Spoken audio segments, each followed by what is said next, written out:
Hi, I'm Lady Balefire, and welcome to my channel. And today we are going to be reviewing House of the Dragon, Episode 3, with Alex from the Whitecloaks. How are you doing there, Alex? I'm doing well. Happy to be here. Thank you for coming. I know I did this with Pips for the first two episodes, but Pips is currently on vacation, so he just kind of pushed me to do this by myself and start my own channel. So here we are.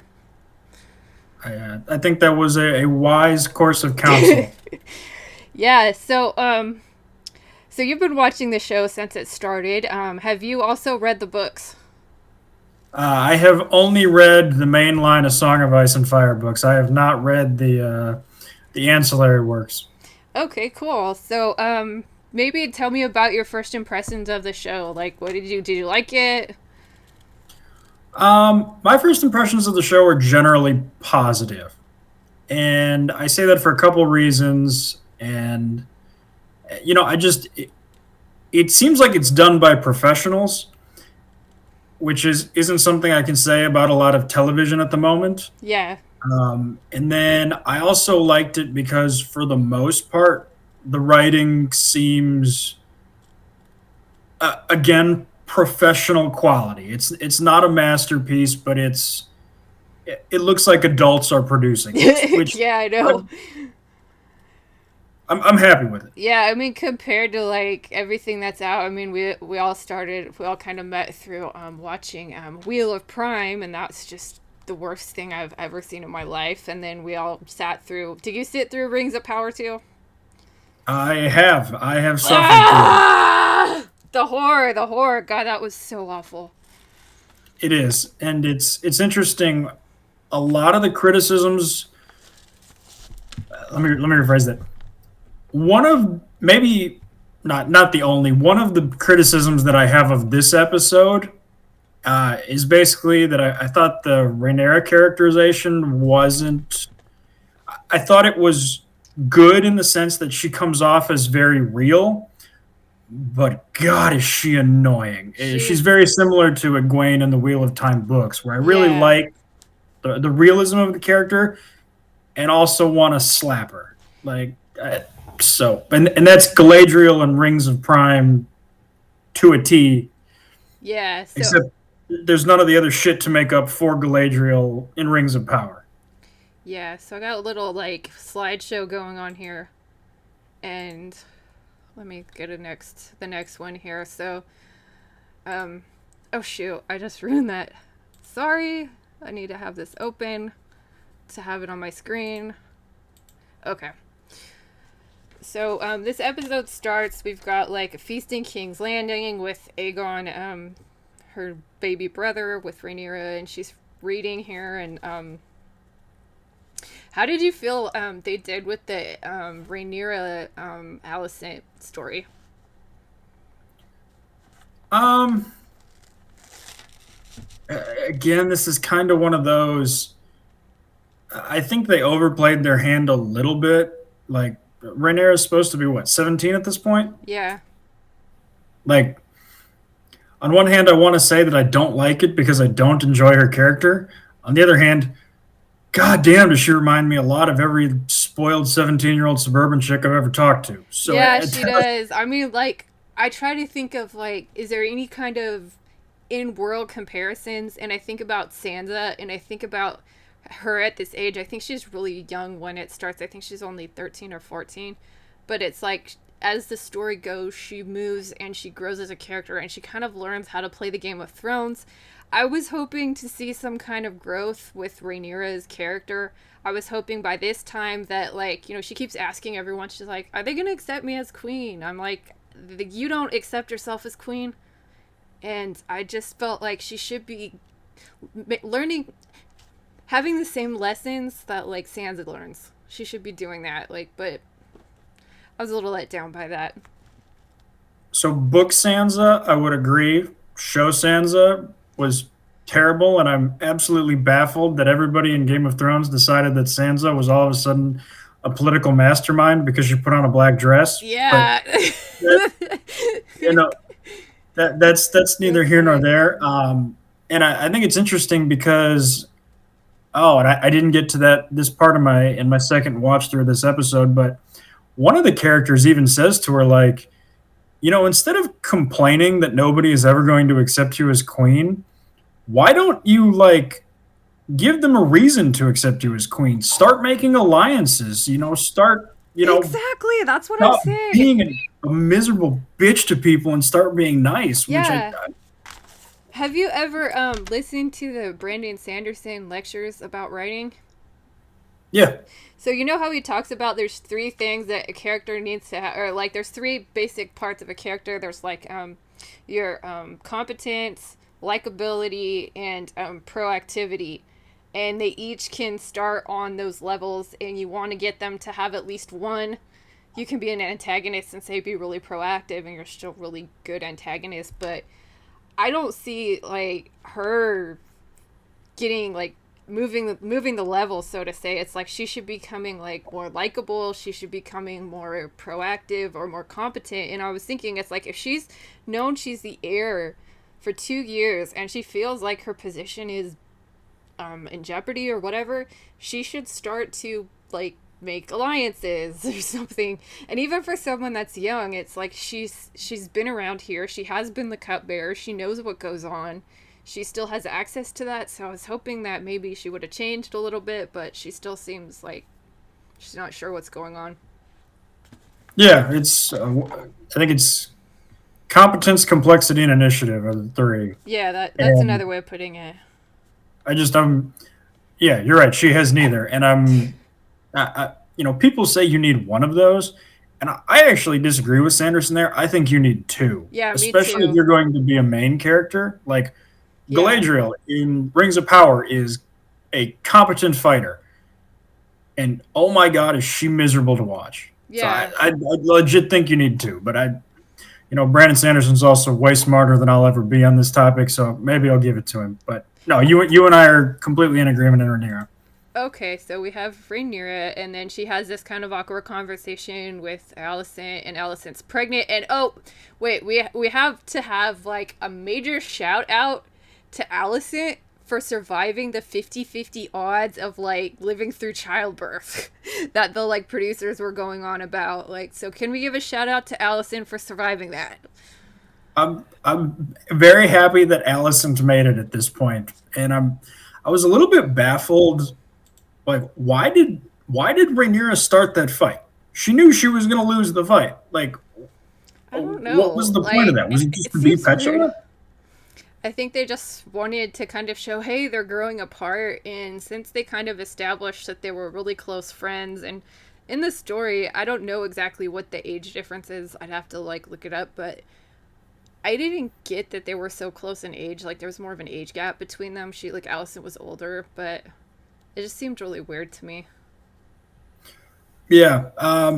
There's actually one other thing that jumped out to me about this episode, and it was in the feasting scene. And actually, now that I think about it, it's less about the episode and more the sort of the public response to this episode. Yeah. Um, have you heard a bunch of people say things like, oh my God, I love how they don't beat you over the head with the age change. I love how they treat the audience like they're intelligent. They don't have Uh, clumsy lines of dialogue to explain the age change. Because I've heard three or four people say that, like big YouTubers who I kind of respect. yeah. And I'm just sitting here like, no, they have at least two lines. They have well, now the king's son is 2 years old. I know. I've Yeah, noticed that guys. a lot. And I think when in screenwriting, it's called maid and butler dialogue, where two people are saying stuff that, as characters, they should know what it means, but they're just saying it to give the audience exposition. And it had that in the scene with Corlys Valerian and um, Rhaenys and Viserys from the last episode, where they're out in the garden. That was very maid and butlery. Like they do it again in this scene a lot, and in the feast. And that was just weird for me too, because it's like, why are they fighting in public? Yeah, and I don't know. I guess I don't know how you feel about this. If I was doing this, we would be having just the straight up. We'd be having cryons. We'd be having the year, and maybe even if I'm feeling really that my audience isn't bright, we'd be doing 2 years later. And you know what they do too that is also really confusing, and I mentioned this to Pips last episode, is they don't have the characters changing clothes. Throughout this whole episode, everyone is wearing the same clothes, and while that might have been historically accurate, it's just a really easy way for a filmmaker to show the passage of time to the audience. So, like, it would be awesome if they say she, like, Alicent changed her dress, so you could see it's, like, time has passed, or Rhaenyra did too, but it makes it even more confusing, I think. So I guess in this episode, at least as I'm reading it, I thought this episode was basically over the course of a single day. Yeah, that's how it kind of plays off. It's like they go to the hunt, and then Rhaenyra spends the night out there, and then they come back to the castle. But I'm not really sure. Okay, that's true. They do have that. I was going to say I've been very impressed with Rhaenyra's outfits, and I think it's actually almost in direct contrast to Rings of Power. I've seen Rhaenyra in probably no less than 8 gowns. And I just compared that to Rings of Power, or I'm sorry, Wheel of Time, where Moraine had 2. I don't think she's changed that. I mean, she has like a writing outfit. She has 2 writing outfits. She has that really awful white dress from episode 2, and then she hasn't had that many, but it's still better than that. All right, I guess maybe my standards are just so incredibly low at this point that I'm just giving. Yeah.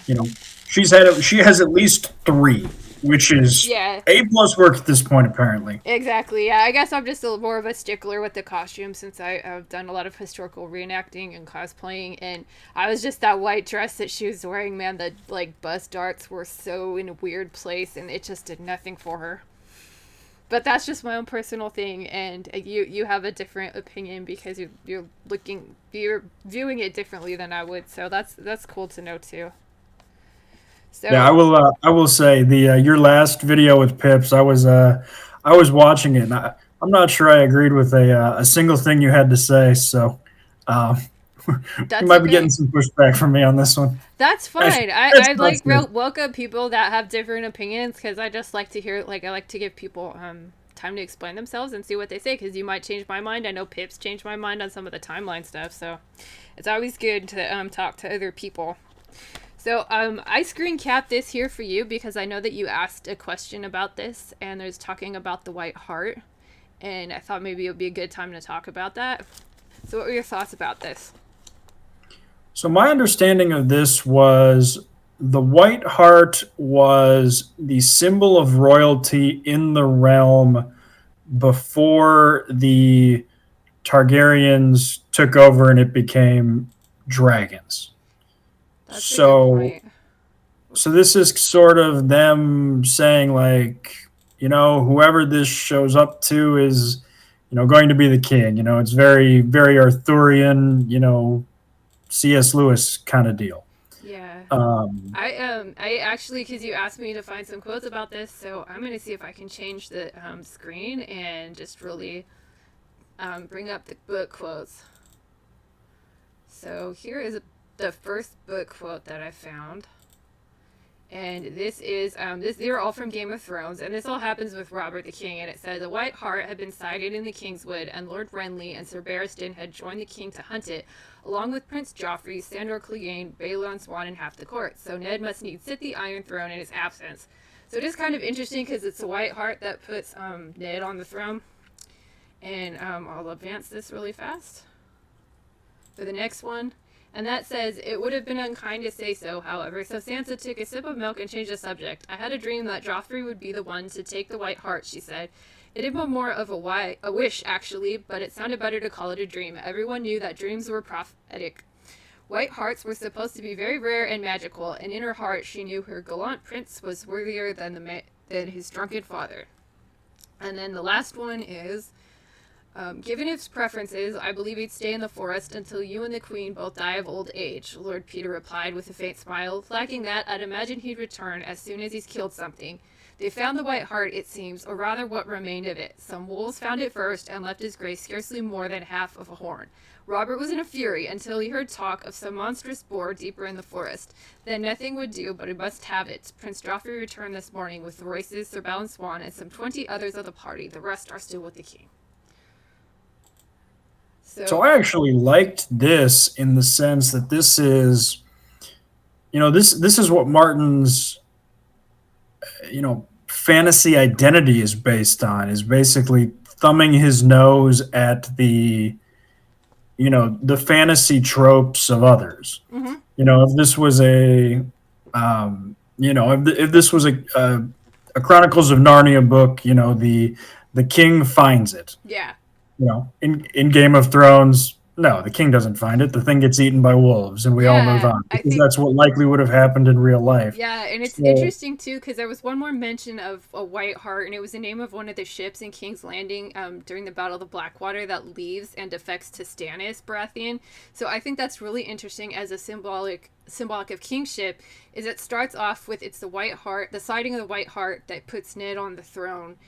It's the sighting of the white hart that makes Sansa thinks Joffrey should be king. It's the and then it's the actual trying to catch the white hart that leads the king to die, and then Ned also dies, and then Joffrey also dies, and then when the white hart comes back as a ship, it's like going to Stannis, and it's kind of just it's like the kingship. It's kind of like a kingship idea. So I thought that was interesting, and then I also thought it was interesting too because there it is, the boar that kind of comes to bring death, and then in the show they have Rhaenyra killing it. So I just thought that was a little different.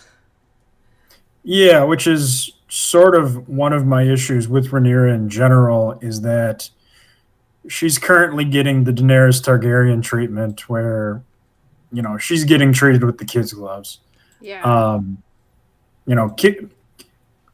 The boar coming back to life so she could stab it a bunch of times was just really, we couldn't have let Sir Kristen Cole have this one. We had to let Rhaenyra have her moment. Oh my goodness! Yeah. So here's another screenshot of the white hart, and then Rhaenyra runs away because she just is so unhappy, and then Kristen Cole, I thought this was so silly because it's like he's trying to get her to stop, and he grabs her horse, and the horses crash together.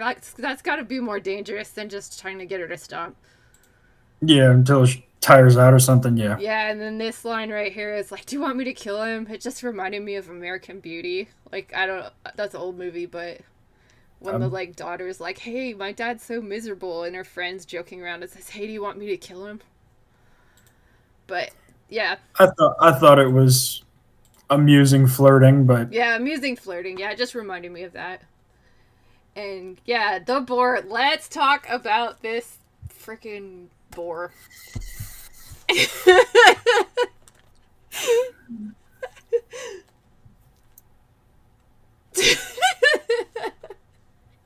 That bad? Again, my least favorite character in a Game of Thrones has always been Daenerys, because I maintain that she was treated with the kid gloves the entire way. There was no other character who was allowed to make fuck up after fuck up after fuck up after fuck up and just continue to roll on through. Everybody else died. Yeah.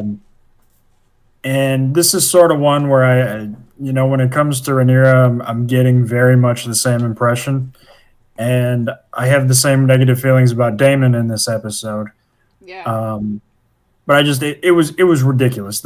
First of all, that boar would have fractured Sir Kristen Cole's legs. He's just kind of he falls.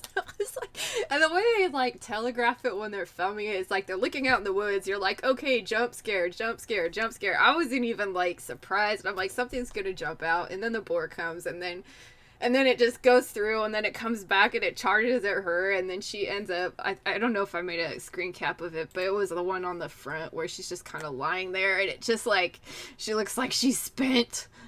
And I was just like, oh my goodness. And then we get this.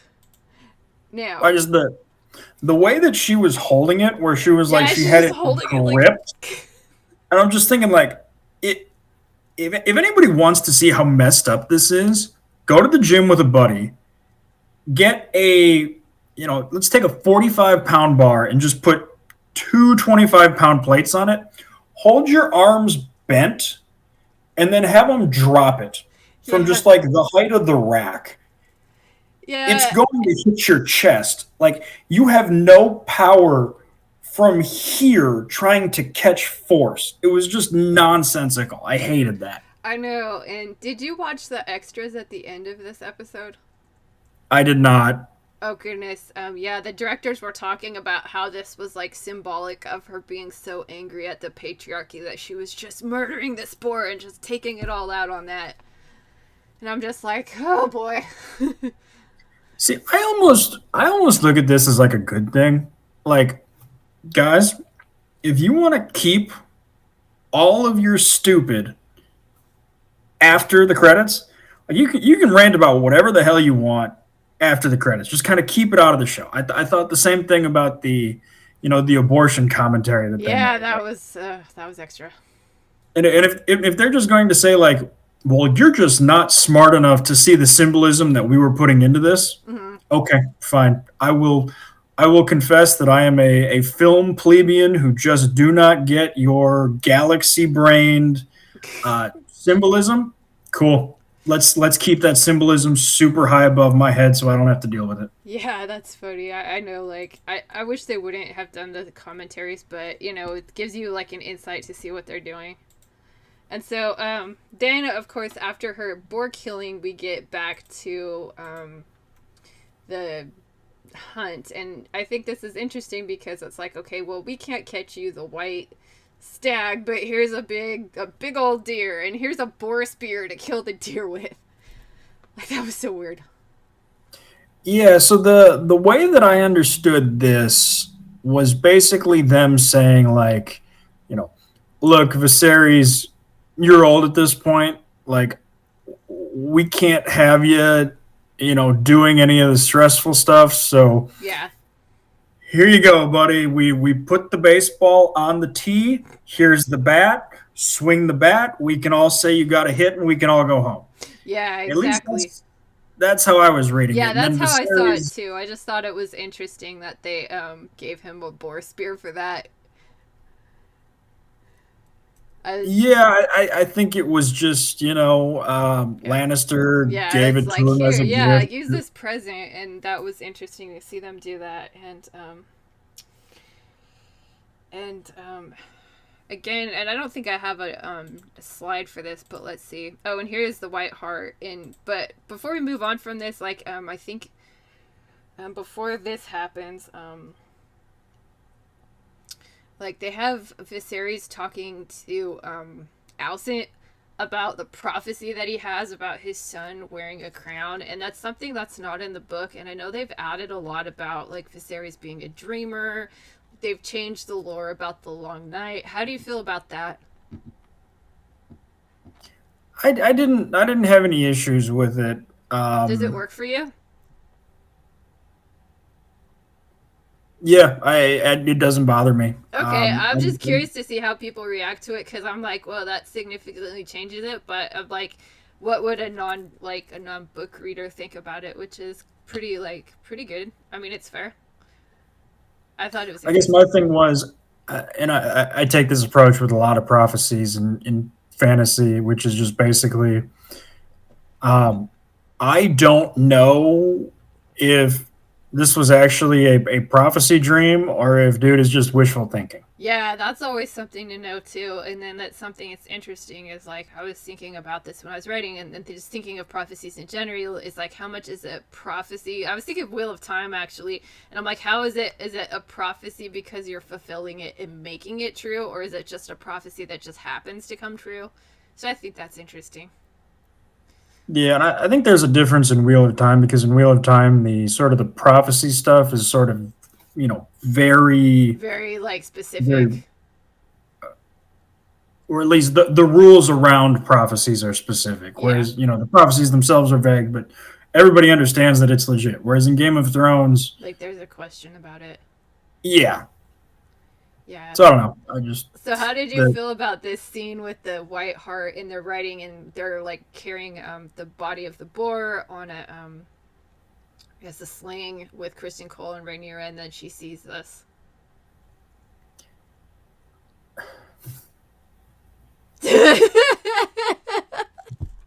I'm sorry. I like hike a lot, and yeah, I've come across deer in the reservoirs, and I can get maybe within 50 yards of them if I'm really quiet and I move slowly. But I do not think on two large horses that the elk or deer, whatever this is, would smell. I do not think it would just walk up to them, give Rhaenyra that like you're the queen, and like glide out of there. Yeah, and I mean, I'm just gonna say it. Deer are incredibly stupid. Like I mean, they there have been are. trails that I've been on that I've probably gotten within an arm's distance of one. Now, granted, that was a sort of a public trail. Deer were used to seeing people, but they don't approach people. You might Yeah. be able to walk up to one, but they don't come to you, wink conspiratorially at you, and then walk away. Yeah, so was this But a part that you said that you felt was on the nose? yep, absolutely. Yeah, me Hey too. guys, we love Rhaenyra. Rhaenyra's great. Yeah, and somebody pointed out that this was almost like the same shots as this movie called The Queen with Helen Mirren in it when she looks at an elk and thinks she's in Scotland or something. And I watched it and I'm like, oh my goodness, this is like, okay. But yeah, I agree. As a screenwriter, it's kind of hard to define what on the nose means, but it's something like I'll know it when I see it. But it generally refers to if dialogue or something in the movie or TV show is just really like obvious, or it's just kind of awkwardly obvious. But this is a Yeah, great very example very of it. recognizable. Yep. Yeah, so let's see what other happens here. We'll like advance the slide. And then, okay, I have to ask you about this. So then we get back to everyone goes back to King's Landing. They have barbecue for dinner, and Rhaenyra brings her like boar back, and then we go back to King's Landing. I did you notice the artwork in this scene? I did. Because I'm just Um, like, what the heck? What the actual fuck is this? I'm like, if you look at this, I don't know if I can make this bigger, but maybe I can. Yeah. Maybe we can see this, but I was just like, what? It's it's like two guys back here and two women scissoring, and I'm like, this is some like Wheel of Time or Wheel of Prime stuff. I'm just scissoring. yeah, it was. This was one of a couple of things in this episode that I thought was unneeded, and it was a self inflicted wound. The other one that really jumped out to me was the pug. Oh, the pug. Yeah. She's just sitting in her lap. I thought that whole scene, like the whole way that they set up like the hunting tent was really weird. And a lot of people were saying, "Oh, it's so decadent." You know what it reminded me of? Like, have you ever seen Baz Luhrmann's like Romeo and Juliet? And it came out in like the late '90s, and it I was have. just I actually had totally to watch it decadent. in And high then, school. yeah, that's cool. Did you see when he did like The Great Gatsby too?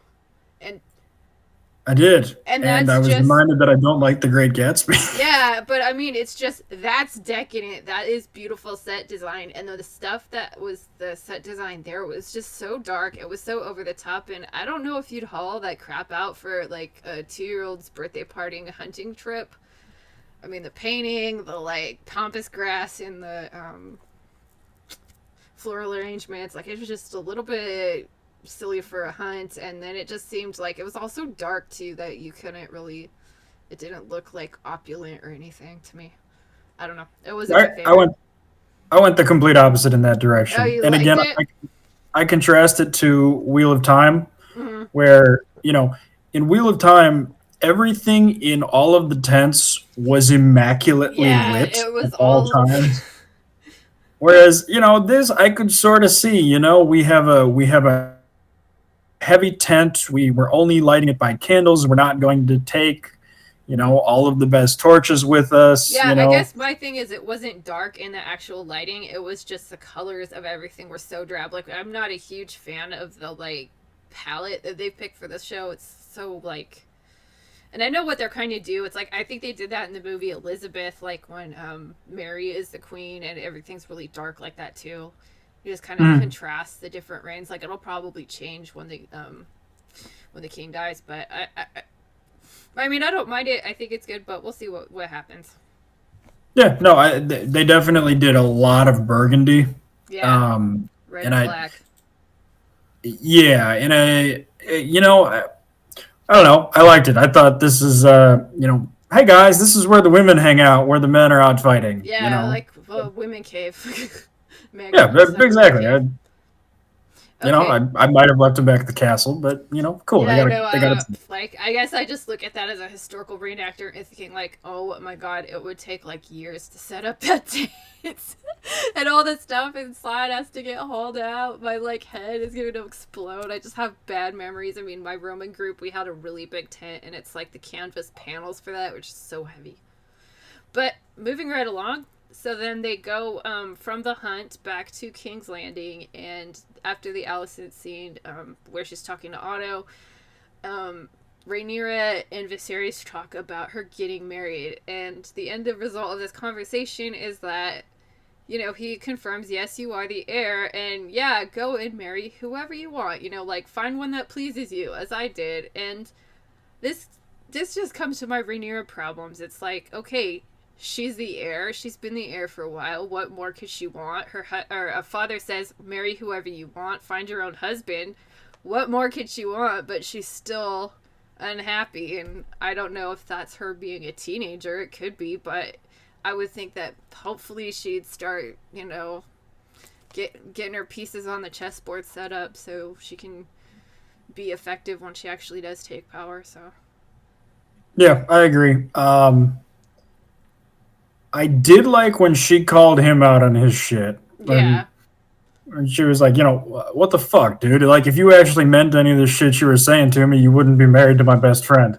yeah. Um, It was like, that's weird.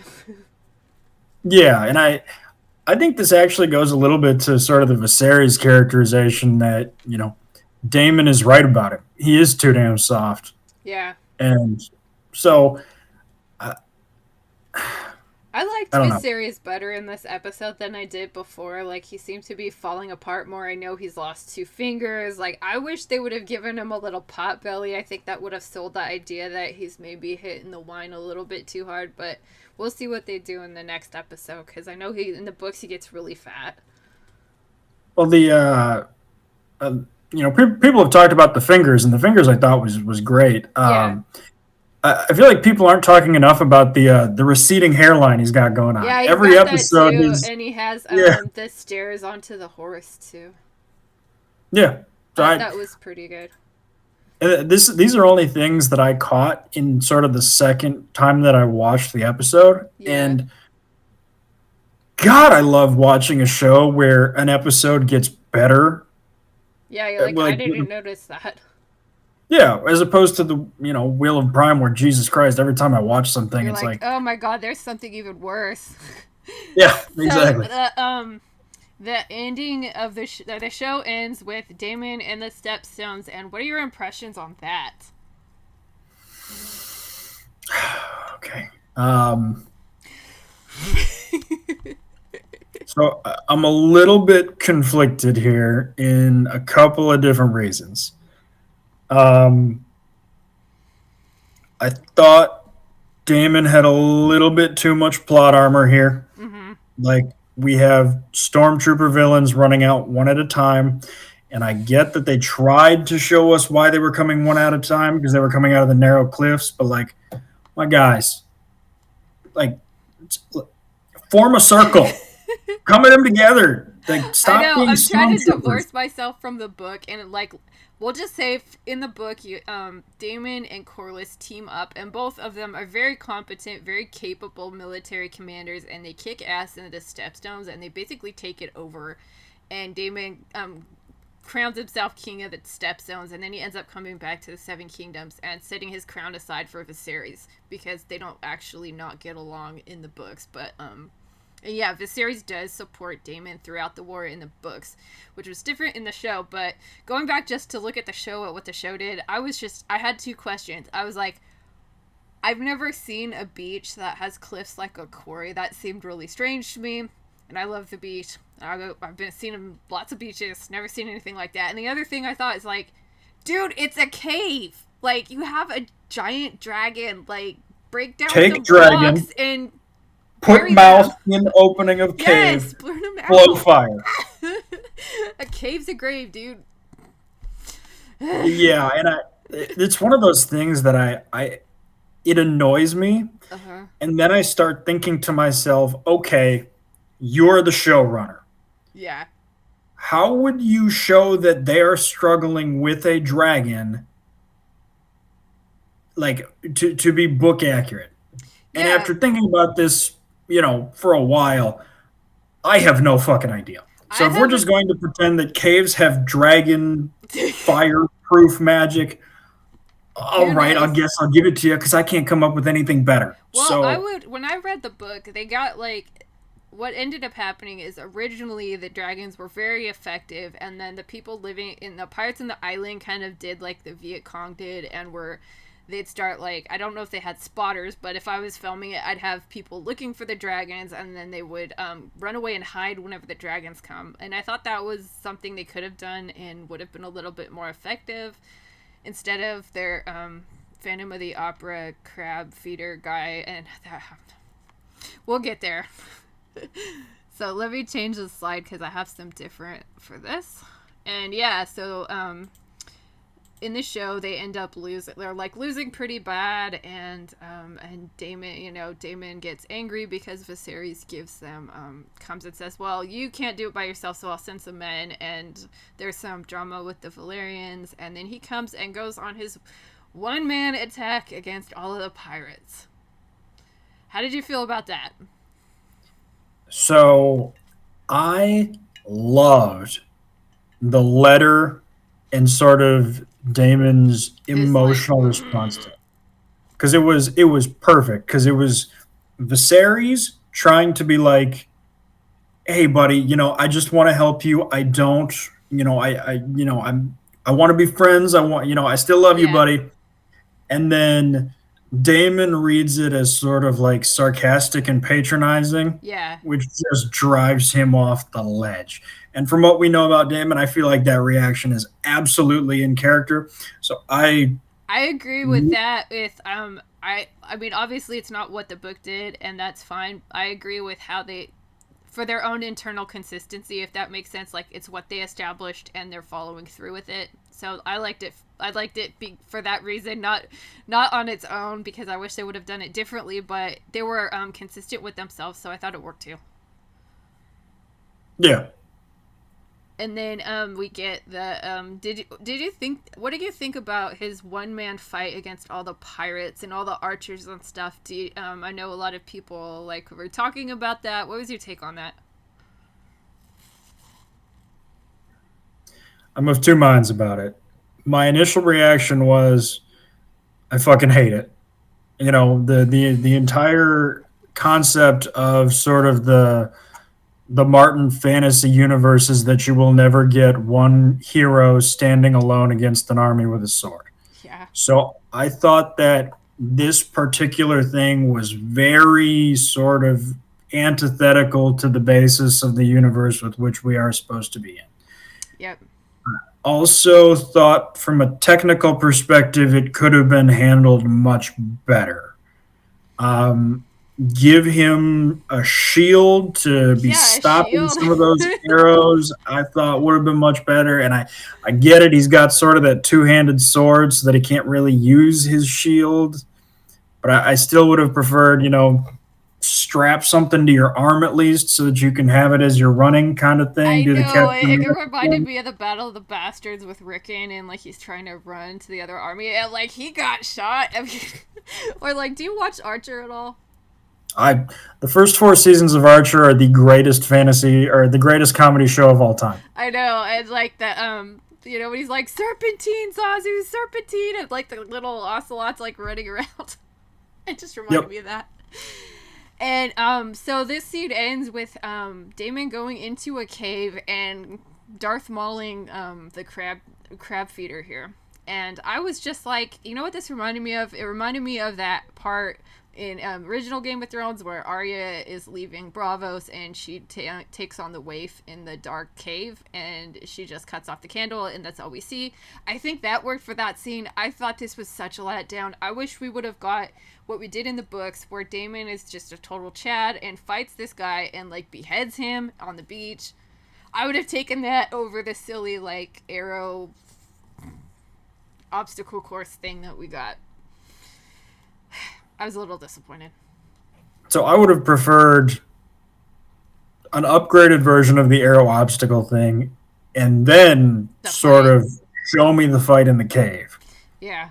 Um, on the other hand, there's something, to an extent, there's something powerful about, you know, leaving it to the imagination. Yeah. Your imagination is better than, anything they can show. So, Yeah, I feel that. I feel that right there. Just wanted to check the slides. And there's a close up of that horrible painting. Okay. yeah. So who's the Well, question? actually, I did have one more thing about that, Oh, which okay. We'll was go back. I did have some appreciation, and this is going to sound extra backwards from what I just said, but I did appreciate to an extent having a one man army fight. Like I think back to the last 2 or 3 years of television and movies, and I can't think of the last time we had a good one man army fight Yeah. with a male character.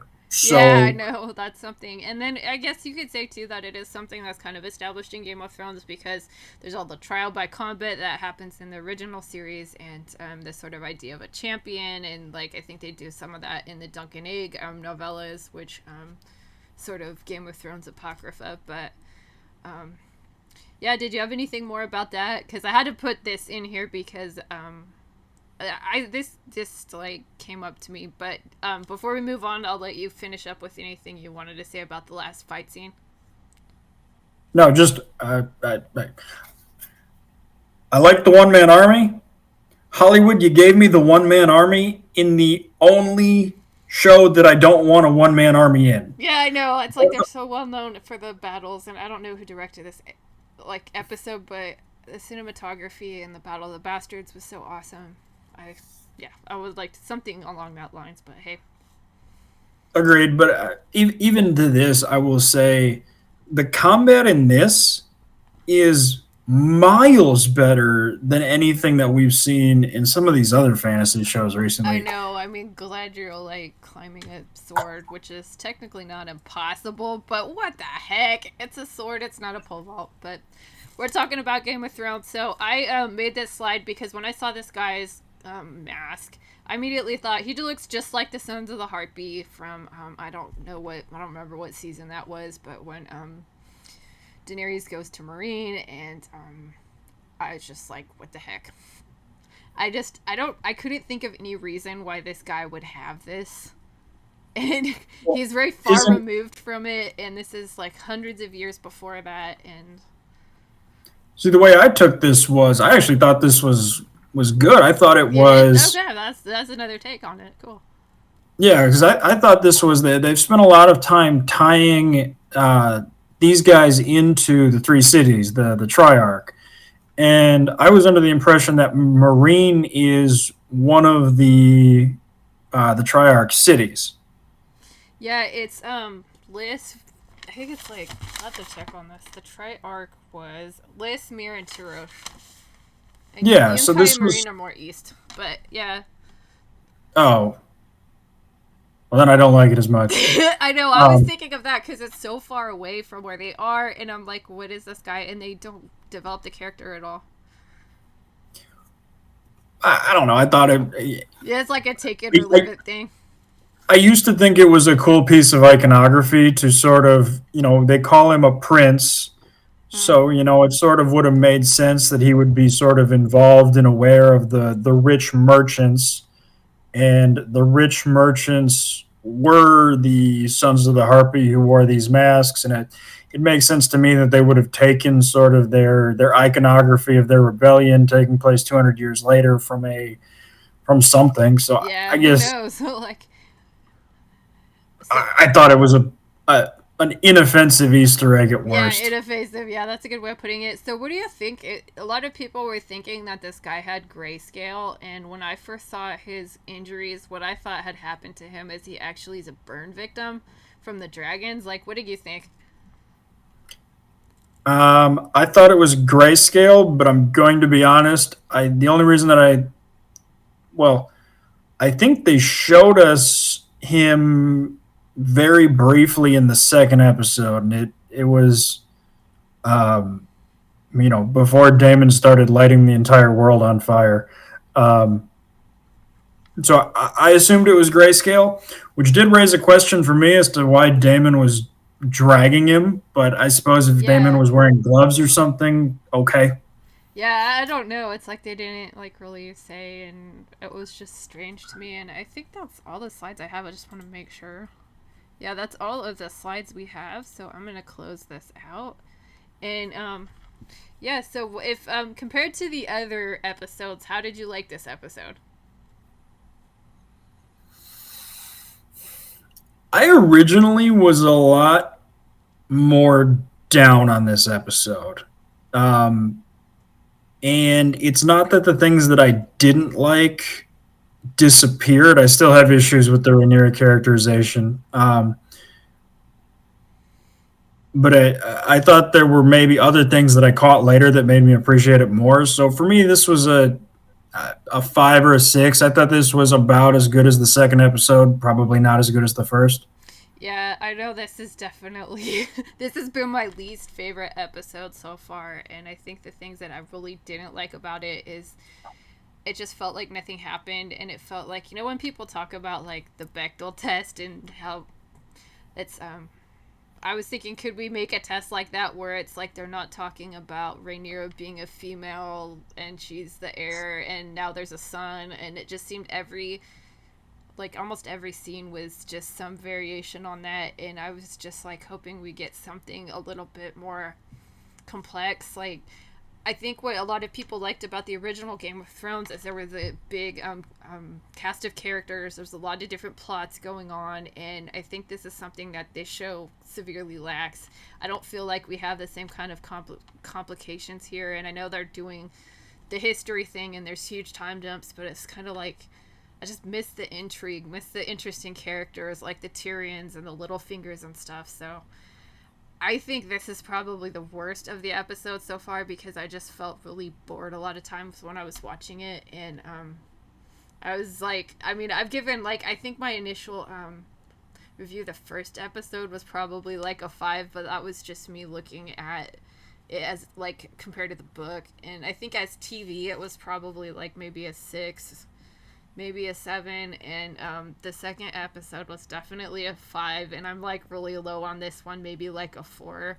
It just wasn't doing much for me, but I'll keep watching because I want to see where it's going, and I like talking to you guys and seeing what you have to say, and I'm open to debate, and um yeah, do you have anything else you want to say about the episode or the show in general, or like what do you think is going to happen next?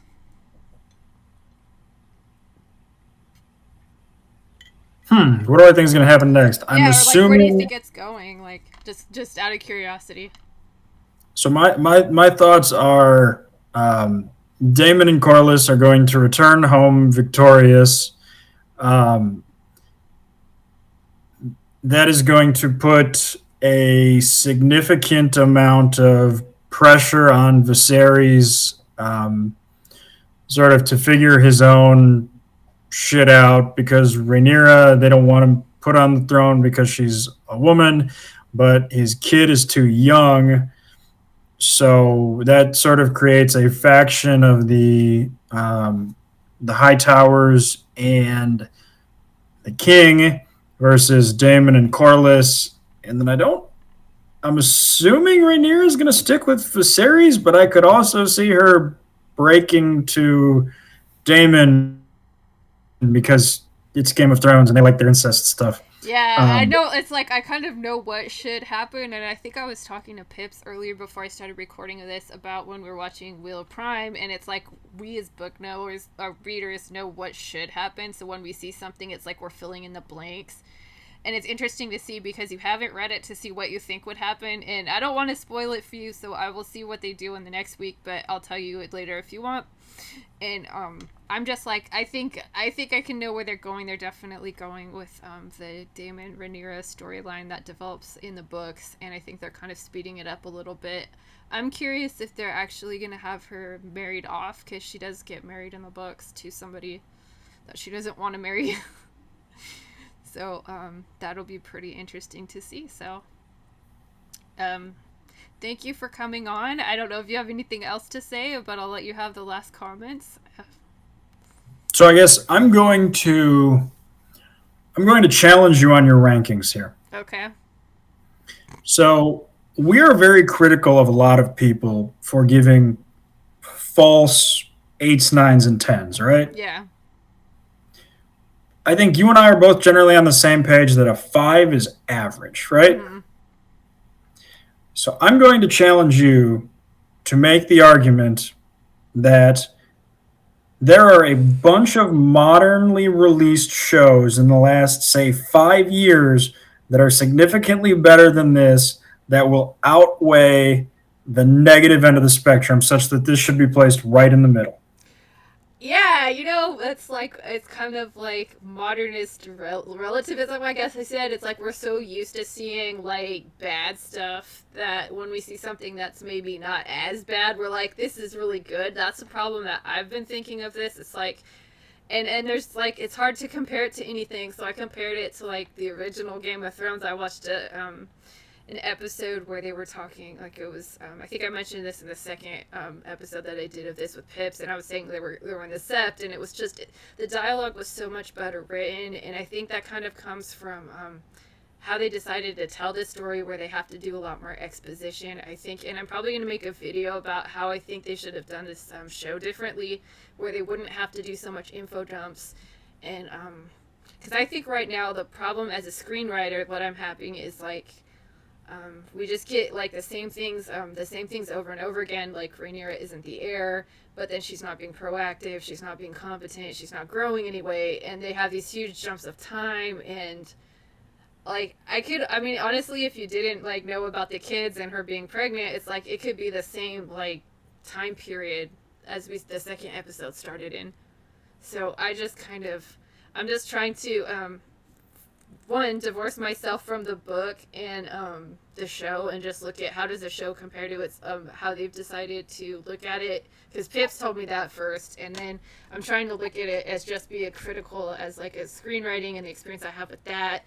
And that's where it's kind of letting me down a little bit, because they set the bar high with how they did the dialogue and stuff. And yeah, they did have a lot to go with the text, so they used a lot of the text in this. And I would hope, and a lot of people are saying, hey, like, they don't have a lot to work with. And my counter argument to that is that, well, I know they don't have a lot to work with, but that's when you as a screenwriter needs to step up and start making decisions. It's like, are we going to look at, like, Mushroom's characterization, which I think to me are infinitely more interesting than the Maester's stories.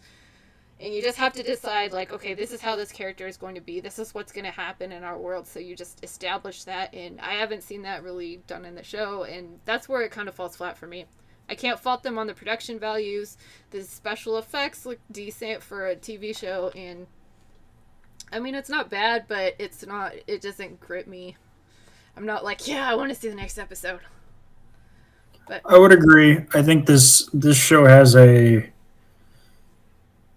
Rhaenyra problem that they need to figure out. I will say, I think your criticism of, with the exception of Alicent being pregnant, you don't know what amount of time has passed. I don't think that's a fair criticism, considering Alicent being pregnant is one of the main clues. And there's a kid, yeah, and Viserys' hairline is receding. I meant, like, by that I meant, like, if she didn't have the kid, if people didn't say 2 years had passed, like, what in the situation had changed that has shown that this time has passed? I would imagine, like, between this episode and the episode 2, that, like, she's married Alicent married Viserys, and that would have caused like a significant rift between them that maybe they wouldn't still trying to be so nice to people. I would expect like maybe some Cersei level of cattiness between them at this point in time. Like maybe she's trying to be more of the stepmom or something like that instead of they're trying to still be friends. I don't know. I don't know. I thought the level of cattiness in the um, telling the musician to sit down versus disappear was interesting. I thought that sort of demonstrated a change in their relationship. I maintain the only issue that we're having with this time skip right now is Rhaenyra. That Rhaenyra is not Yeah, she's growing. not growing. Yeah, that's exactly. But you know, I mean, it's a different take. You don't have to agree with me, and that's cool. I appreciate it. I like having the conversation. So, I'm gonna keep watching, and you're gonna keep watching, and we will come back here and do this all again next week with some other guests. And thank you so much for coming on, and I really appreciate it. And I would love to keep the discussion going too with you and anyone else that would like to do it. So please thank you for watching this video, and I look forward to seeing what you guys have to say in the comments. And thank you again, Alex, and thank you for all the great discussion in